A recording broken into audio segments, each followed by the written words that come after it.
ನಮಸ್ಕಾರ ಎಲ್ರಿಗೂ. ಇವತ್ತಿನ ಸಂಚಿಕೆಗೆ ಸ್ವಾಗತ. ಕಳೆದ ಸಂಚಿಕೆಯಲ್ಲಿ ಹೇಳ್ದಂಗೆ ನಾವೊಂದು ಬೇಸಿಕ್ ಸೀರೀಸ್ ಶುರು ಮಾಡ್ತೀವಿ ಅಂತ ಹೇಳಿದ್ವಿ.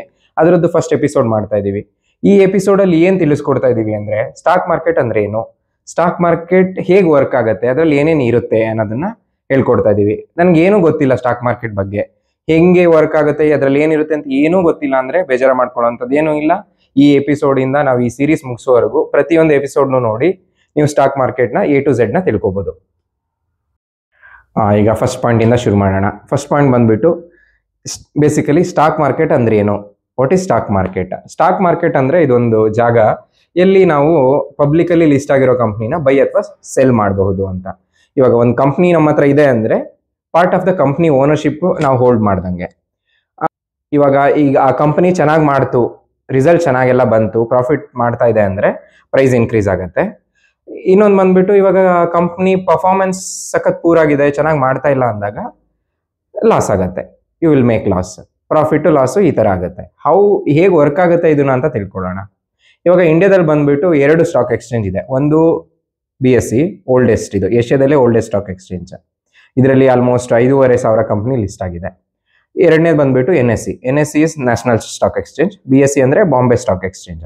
ನ್ಯಾಷನಲ್ ಸ್ಟಾಕ್ ಎಕ್ಸ್ಚೇಂಜ್ ಬಂದ್ಬಿಟ್ಟು 1992 ಅಲ್ಲಿ ಇದು ಫಾರ್ಮ್ ಆಗಿದ್ದು.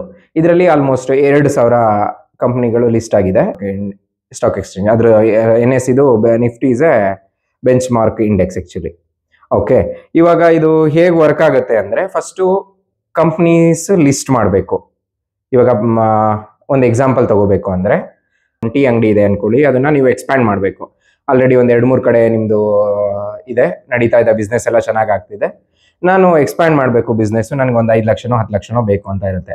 ಸೊ ಆವಾಗ ನನಗೆ ಅಮೌಂಟ್ ಹೇಗೆ ಬರಬೇಕು ಅನ್ನೋದ್ರ ಬಗ್ಗೆ ನೋಡ್ಬೇಕಲ್ವಾ. ಸೊ ಇನ್ವೆಸ್ಟರ್ಸ್ನ ಹೇಗೆ ಹುಡ್ಕೋದು, ಆವಾಗ ನಾವು ಹೋಗಿ ನಾನು ಪಬ್ಲಿಕ್ ಲಿಸ್ಟ್ ಮಾಡ್ತೀನಿ, ಈ ನನ್ನ ಬ್ರ್ಯಾಂಡ್ನ, ನನ್ನ ಕಂಪ್ನಿನ ಹೋಗಿ ಪಬ್ಲಿಕಲ್ಲಿ ಲಿಸ್ಟ್ ಮಾಡ್ತೀನಿ ಅಂತ ಹೋಗ್ಬೋದು. ಒಂದ್ಸಲ ನಾವು ಪಬ್ಲಿಕಲ್ಲಿ ಲಿಸ್ಟ್ ಮಾಡಿದ್ಮೇಲೆ, ಅಂದ್ರೆ ಈ ಸ್ಟಾಕ್ ಲಿಸ್ಟ್ ಮಾಡೋದು ಅಂದ್ರೆ ಸ್ಟಾಕ್ ಎಕ್ಸ್ಚೇಂಜ್ ಇದೆಯಲ್ಲ, ಸ್ಟಾಕ್ ಎಕ್ಸ್ಚೇಂಜಲ್ಲಿ ಲಿಸ್ಟ್ ಆಗಬೇಕು. ಲಿಸ್ಟ್ ಆದ್ಮೇಲೆ ಇನ್ವೆಸ್ಟರ್ಸ್ ಬೈ ಅಥವಾ ಸೆಲ್ ಮಾಡ್ಬೋದು.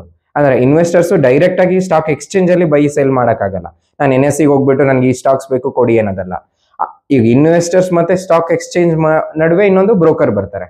ಅವರೇನೆ ಇವಾಗ ನಿಮ್ಮ ಝೆರೋದಾ, ಏಂಜಲ್ ಬ್ರೋಕಿಂಗ್ ಅಥವಾ ಸುಮಾರು ಇದೆ, ತುಂಬಾ ಇದೆಯಲ್ವಾ, ಇದೆಲ್ಲದು ಬರುತ್ತೆ. ಸೊ ನೀವು ಆ ಬ್ರೋಕರೇಜ್ ಅಲ್ಲಿ ಡಿಮ್ಯಾಟ್ ಅಕೌಂಟ್ ತಗೊಂಡ್ಮೇಲೆ ಪಬ್ಲಿಕಲ್ಲಿ ಲಿಸ್ಟ್ ಆಗಿರೋ, ಈಗ ಲಿಸ್ಟ್ ಆಗಿದ್ದ ಕಂಪ್ನಿನ ಬೈ ಅಥವಾ ಸೆಲ್ ಮಾಡ್ಬೋದು. ಮಾಡಾಯ್ತು, ಸ್ಟಾಕ್ಸ್ನ ತಗೊಂಡ್ವಿ. ಈಗ ಪ್ರೈಸ್ ಇನ್ಕ್ರೀಸು ಡಿಕ್ರೀಸು ಹೆಂಗಾಗುತ್ತೆ ಅಂದ್ರೆ ಇದು pure supply and demand. Supply ಜಾಸ್ತಿ ಇದ್ದು ಡಿಮ್ಯಾಂಡ್ ಕಮ್ಮಿ ಇತ್ತು ಅಂದ್ರೆ ಪ್ರೈಸ್ ಯಾವತ್ತೂ ಡೌನ್ ಆಗುತ್ತೆ. ಡಿಮ್ಯಾಂಡ್ ತುಂಬಾ ಇದೆ, ಸಪ್ಲೈ ಕಮ್ಮಿ ಇದೆ, ಆವಾಗ ಪ್ರೈಸ್ ಇನ್ಕ್ರೀಸ್ ಆಗುತ್ತೆ. ಸೊ ಈ ತರ ನಾವು ಇವಾಗ ಜಾಸ್ತಿ ಪ್ರೈಸಲ್ಲಿ ತಗೊಂಡು ಕಮ್ಮಿ ಪ್ರೈಸಲ್ಲಿ ಮಾರಿದ್ರೆ ಲಾಸ್ ಆಗುತ್ತೆ, ಕಮ್ಮಿ ಪ್ರೈಸಲ್ಲಿ ತಗೊಂಡು ಜಾಸ್ತಿ ಪ್ರೈಸಲ್ಲಿ ಸೆಲ್ ಮಾಡಿದ್ರೆ ಲಾಭ ಆಗುತ್ತೆ. ಎಕ್ಸಾಂಪಲ್ ಹೇಳ್ಬೇಕು ಅಂದ್ರೆ ರಿಲಯನ್ಸ್ ಶೇರ್ 2,000 ಇತ್ತು, ನೀವು 10 ಶೇರ್ ತಗೊಂಡ್ರಿ, ಅದನ್ನ 2,500 ಮಾರಿದ್ರಿ.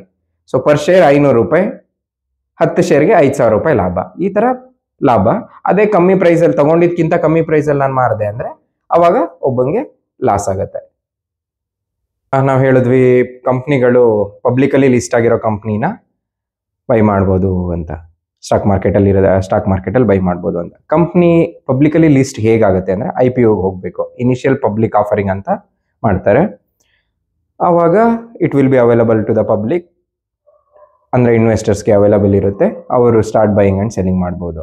ಏನಕ್ಕೆ IPO ಹೋಗ್ತಾರೆ ಅಂತ ಒಂದು ಮುಂಚೆ ಎಕ್ಸ್ಪ್ಲೈನ್ ಮಾಡ್ದಂಗೆನೆ capital raise is the first point. Capital raise ಮಾಡಬೇಕು ಅಂದ್ರೆ ನಮ್ಮ ಬಿಸ್ನೆಸ್ ಎಕ್ಸ್ಪ್ಯಾಂಡ್ ಮಾಡೋಕ್ಕೋ ಅಥವಾ ವಾಟ್ ಎವರ್ ರೀಸನ್ ಏನಾದರೂ ಇರ್ಬೋದು, ಕ್ಯಾಪಿಟಲ್ ಎಕ್ಸ್ಟ್ರಾ ನೀಡ್ ಇದೆ ಅಂತ, ಅದಕ್ಕೋಸ್ಕರ ಕ್ಯಾಪಿಟಲ್ ರೈಸ್ ಮಾಡ್ತಾ ಇದ್ದಾರೆ, IPO ಹೋಗ್ತಾರೆ. ಅವಾಗ ಇನ್ನೊಂದು ಬಂದ್ಬಿಟ್ಟು ಪಬ್ಲಿಕಲಿ ಲಿಸ್ಟ್ ಆಗಿದೆ ಅಂದ್ರೆ it makes like brand value, increase the brand value ತರಕ್ಕೆ.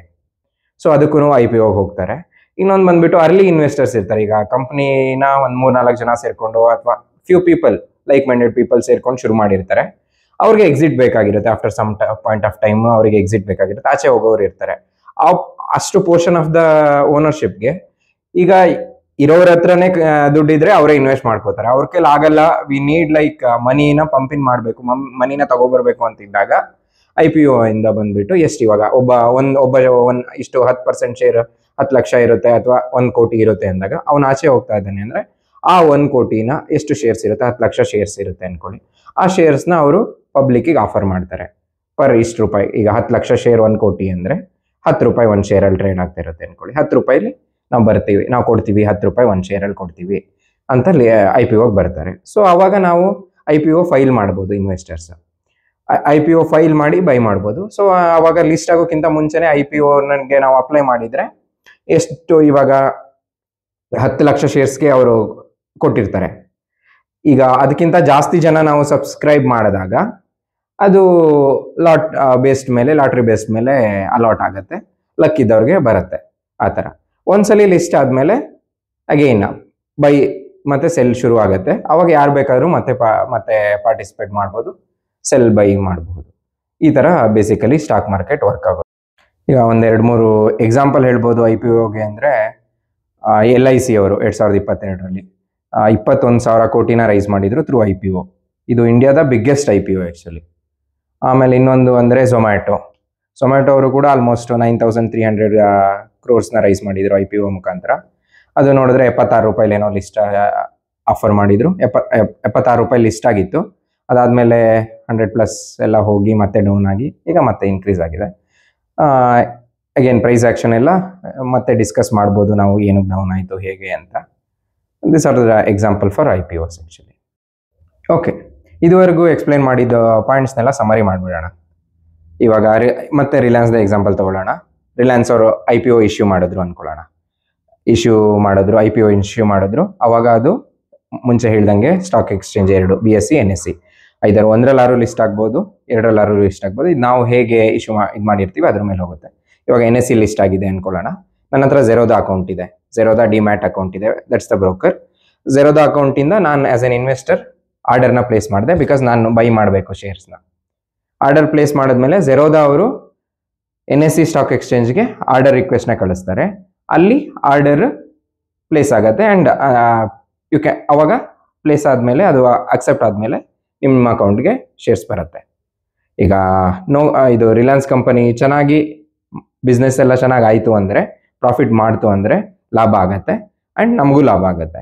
ರಿಲಯನ್ಸ್ ಎಲ್ಲಾದರೂ ಚೆನ್ನಾಗಿ ಬಿಸ್ನೆಸ್ ಆಗಲಿಲ್ಲ ಅಂದರೆ ಓವರಾಲ್ ಲಾಸ್ ಆಗುತ್ತೆ ಆ್ಯಂಡ್ ನಮಗೂ ಕೂಡ ಶೇರ್ ಹೋಲ್ಡರ್ಸ್ಗೂ ಕೂಡ ಲಾಸ್ ಆಗುತ್ತೆ. ಈ ಥರ ವರ್ಕ್ ಆಗುತ್ತೆ ಸ್ಟಾಕ್ ಮಾರ್ಕೆಟ್.